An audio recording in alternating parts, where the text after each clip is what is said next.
दोस्तों, ये बात तो आपको पता होगी कि जो लोग स्कूल जाते हैं, पढ़ाई करते हैं, सिर्फ उन्हीं की परीक्षा ली जाती है। जो लोग कभी स्कूल ही नहीं जाते, उनकी परीक्षा कौन लेता है।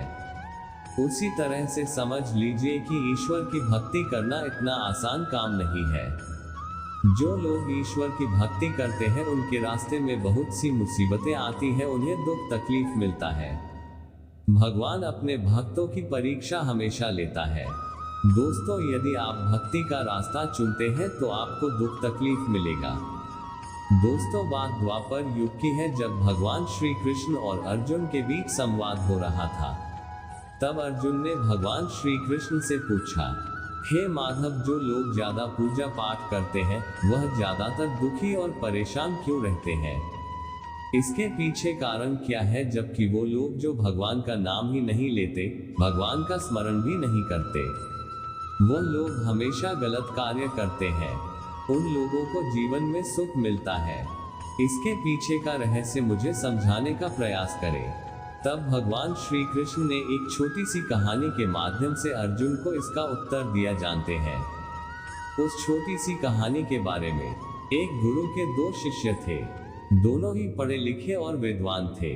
दोनों में सिर्फ फर्क इतना था कि एक भगवान को मानने वाला था और दूसरा भगवान को ना मानने वाला था। नास्तिकता एक ऐसा था जहां पर भगवान की कथा होती थी, जहां सत्संग होता था, जहां भजन होता था, वहां दौड़ा चला जाता था और भगवान की पूजा पाठ करने लगता था। दूसरा शिष्य इन सब चीजों से काफी दूर था। वह शराब पिया करता था, वेश्याओं के यहाँ जाया करता था। सारी बुरी आदतें दूसरे शिष्य में थी। एक दिन क्या हुआ कि जब वह शिष्य शराब पीकर अनाप शनाप बोलते हुए रास्ते में चलते हुए अपने घर को जा रहा था, अचानक उसको रास्ते में पैसों से भरा एक बैग मिल जाता है।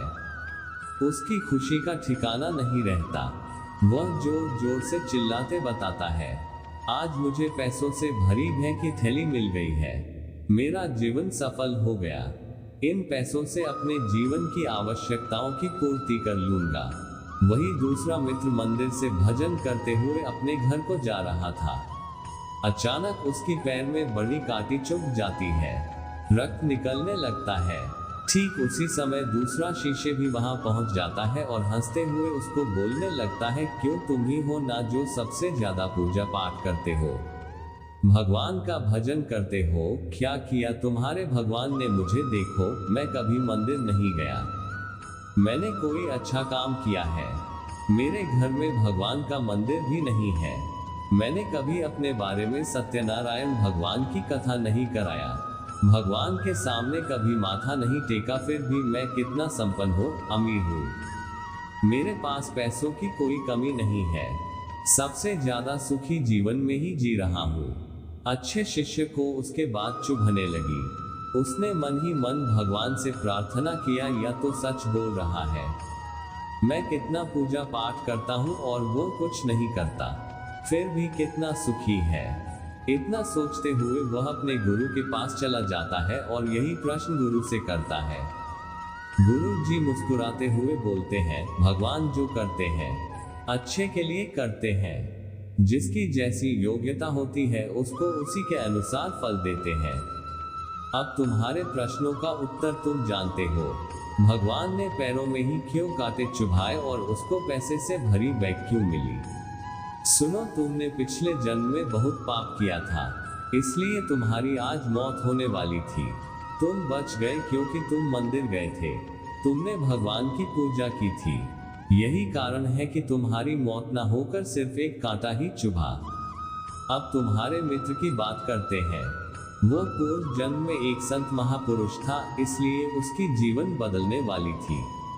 करोड़ों की संपत्ति का मालिक बनने वाला था, मगर इस जन्म में उसने कोई भी अच्छा कार्य नहीं किया। इसलिए पूर्व जन्म के फल के अनुसार उसको थोड़े से पैसे मिले, जबकि वह अरबों के संपत्ति का मालिक बनने वाला था। भगवान को दोष देना छोड़ दो, अपने वर्तमान के समय का सदुपयोग करें। भविष्य अपने आप सुधर जाएगा। इस प्रकार उसकी आंखें खुल गई और उसे पूजा पाठ में लग गया। तो यही करना होता है कि जो पूजा पाठ करते हैं वो इतना दुख क्यों रहते हैं। प्लीज अच्छा लगे तो लाइक शेयर सब्सक्राइब कर देना।